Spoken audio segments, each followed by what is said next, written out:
generation to go through this. I mean, everything 22 years down the drain. Everybody hates him, that's why. They charge too much money. Everybody was doing it. Why? Hispanics, black. Why? You know? I don't know. Why? Why Korean people? Why? Why are we the victims? I mean, my parents are good Christians. If I'd done that, my mom would beat the stuffings out of me if she had called me stealing. But these parents teaching their kids to steal, I can't understand it. I mean, can people realize what they're doing is wrong? This is not the way to overcome racism. Los Angeles is home to over 300,000 Koreans, making it one of the biggest centers for the Korean diaspora after Yanbian in China. Many arrived during the 1970s and 1980s when South Korea was extremely different to what it is today. It should be remembered that when people spoke about the Korean economic miracle in the 70s, they were talking about the miracle that was the Democratic People's Republic of Korea, rather than the Republic of Korea, which is South Korea. Many Koreans thus ended up in LA looking for the American dream.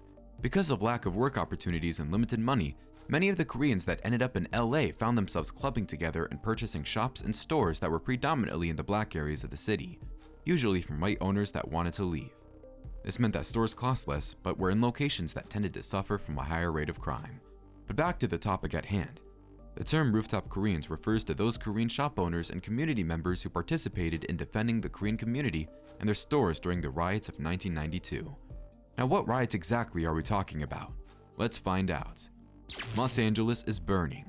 Unrest in South Central LA reached a tipping point following two highly publicized cases involving black victims of racial violence. On March 3, 1991, the brutal treatment of a black man named Rodney King, who was chased by police over a traffic violation, was captured on camera.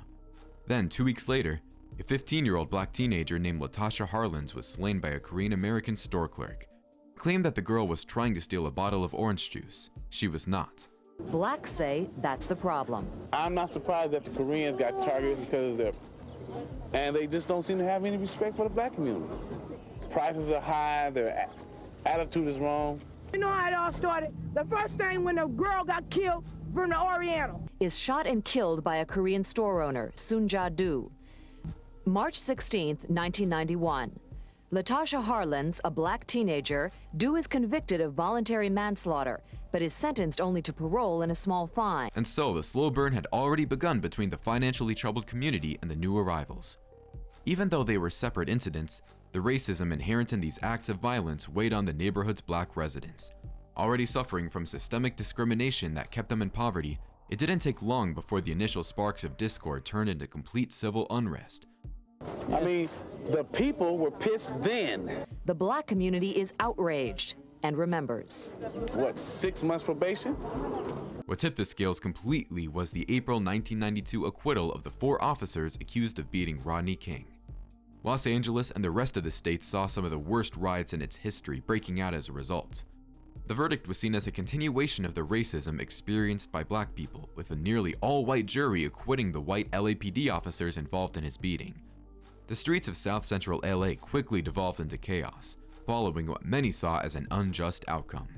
Within hours, angry residents took to the streets to voice their despair. Hundreds gathered in protest outside the LAPD headquarters. Others took their frustrations out by looting and burning down buildings.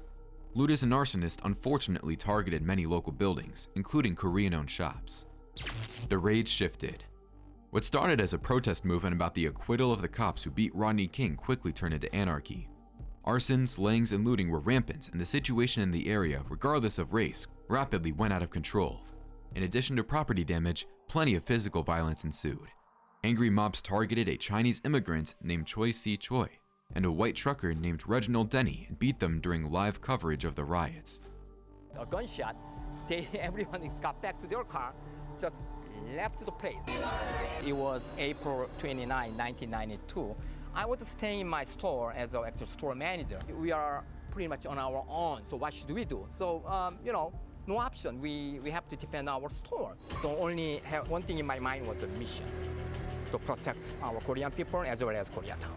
LA's Korean community has been especially hard hit by the rioting because many inner-city stores are Korean-owned. African-American residents saved the victims and pulled them out of harm's way.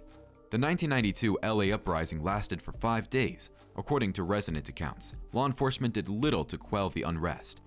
Unequipped to contain the looting crowds, They had pulled back and had left South Central residents on their own, including business owners in the Koreatown neighborhood. Long before the riots, in the context of the Korean community in the area, ethnic tensions had already started to brew over well before the riots took place. Many Koreans had been slain during robberies at convenience stores, and there is a feeling among the community that they were being disproportionately hit by attacks. There was a little 9 or 10-year-old and her mother. They were walking out with baskets full of brushes and combs and stuff like that. Everybody hates them, that's why. They charge too much money. Everybody was doing it. Why? Hispanics, black. Why? You know? I don't know. Why? Why Korean people, why? When the riots began to get into full gear, fear of further violence thus turned into a call to arms. Yet despite this, there were no major tensions on the ground, with most of it being hyped by the media. The real tension was between white and black people, with only one side controlling the media and the police while owning most of everything. Korean-owned businesses and white businesses, it's a way for people to vent their frustration, and then they're like targeting. If I had done that, my mom would beat the stuffings out of me if she had caught me stealing. But these parents teaching their kids to steal, I can't understand it. So help me God, I never seen parents teaching children to steal. I mean, can people realize what they're doing is wrong? This is not the way to overcome racism. Did they ever take their kids to church? Do they ever teach them to believe in Jesus? I don't believe this stuff. I just can't. It seems like Koreans were thrown in there to deflect from that reality. In a way, Koreans were punished for white racism and paid a high price. A call to arms. Korean radio stations in LA began to put out a call for volunteers to come and help Korean business owners, which soon led to a slur of volunteers carrying everything in a matter of arms. At the start of the riots, the Los Angeles Police Department offered next to no help to the Korean business owners, or indeed anyone caught in the fray, and largely retreated from the situation as things slowly went from bad to worse. With no police force to protect people, the city was at the brink, with both racial and economic issues taking the forefront. And it was this that sparked it all, as Koreans saw that the police didn't care about their community and were actually more interested in arresting volunteer defenders, aka the rooftop Koreans, rather than looters and rioters, and running away during gunfights. The community couldn't rely on police. They felt they were not there to protect them. As the situation intensified, it would be almost a week before the besieged business owners would see any form of law enforcement, so they set about defending themselves. The riots assisted in fueling the long-standing cultural clashes between the African Americans and the Koreans in the district. Due to the absence of help to the Koreans, shops were being constantly looted, out of the fear that unless they did something, everything might get burned down. They took it upon themselves, probably also partially out of pride and stubbornness, to protect their own businesses and livelihoods and take things to the roof. And they armed themselves to the teeth. Some shop owners used fellow Koreans to guard their shop with arms. Others took to the roofs. However, interestingly enough, not one person was slain by the Koreans. Only warning shots were fired to chase away potential rioters and troublemakers. One of the most iconic examples of the roof Koreans and the rooftop Koreans meme was at a California market at the LA's famous Koreatown. The owner fortified his store with 20 well-armed employees and volunteers, all of whom were wearing stereotypical white ninja-like headbands. This image would not only become one of the most iconic about what the roof Koreans represented, but also the fact that the racially based element to the riots was no longer a black and white affair, both figuratively and literally. The end of the riots. In the end, the US military was deployed to help end the violence. Not before 63 people had been slain, however, and a further 2,000 plus had sustained injuries. Estimates on property at that time were over $1 billion, and more than 12,000 people were arrested. The Koreans arguably suffered more damage than anyone else, with many shops being looted or destroyed. I mean, we've been through so much, and to go through this, I mean, everything, 22 years down the drain. Why are we the victims? I mean, my friends are good Christians. Yet their community spirit remained high.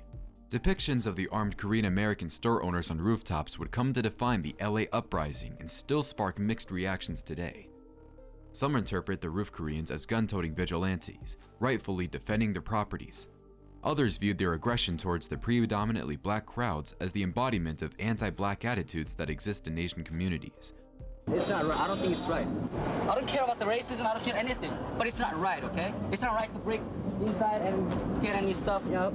They have hundreds of crazy people, hundreds of crazy young people with lots of guns. I only have one shotgun. That's all I have. Well, we hope police can protect, but as you see, this shortage of manpower. I don't think this is the will of the majority of this community. We will continue to serve this community by doing the proper way of business. But these images of roof Koreans, as recent viral memes have dubbed them, have all symbolized America's history of inequality, and especially inequality pitting minority communities against each other. A transformed community. Chaos continued in the aftermath of the riots. Called Saigu in Korean, some business owners returned to South Korea, their immigrant dreams shattered. Others were unable to get government relief or insurance reimbursements. Some were too traumatized to keep working. George Huang woke this morning to find his mini mall burnt to the ground. What can I say? I don't have any word to say. That's really a comeback, John. I don't mind that. Whatever they need, take it out. But why they burn out the property? That's my question. A loss of $1.5 million and a lifetime of dreams and effort. In this overwhelmingly black and Hispanic area, Koreans own many of the small businesses. 41 Korean businesses in South Central have been torched, dozens looted. They're insular, they employ their own, they keep to themselves. Yet as the years passed, many Korean Americans rebuilt their businesses or started new ones. Wealthy South Koreans poured money into the neighborhood. Korean pop culture exploded globally. At Hanam supermarkets on Olympic Boulevard, where Koreans had with arms crouched behind cars in 1992, K-pop stars filmed the music video several years ago. On the rooftop of California Market, where armed Koreans once patrolled, hipsters snack on spicy rice cakes and Korean corn dogs. Korean Americans gradually built enough political clout to place all of Koreatown in a single city council district. A community that once felt abandoned by the police recently rallied to make sure that the LAPD's Olympic station stayed open. The Koreatown Youth and Community Center has built a PTA-like network of more than 200 Latina mothers. But as housing prices skyrocket throughout the region, Koreatown is becoming unaffordable for some longtime residents. Senior citizens can wait more than a decade for a unit in an affordable housing complex. The neighborhood's booming dining scene and nightlife have lured young professionals while pricing out others, both Koreans and Latinos. Business is booming indeed though, and Koreatown continues to transform. That's all for this video, folks. Join us next time.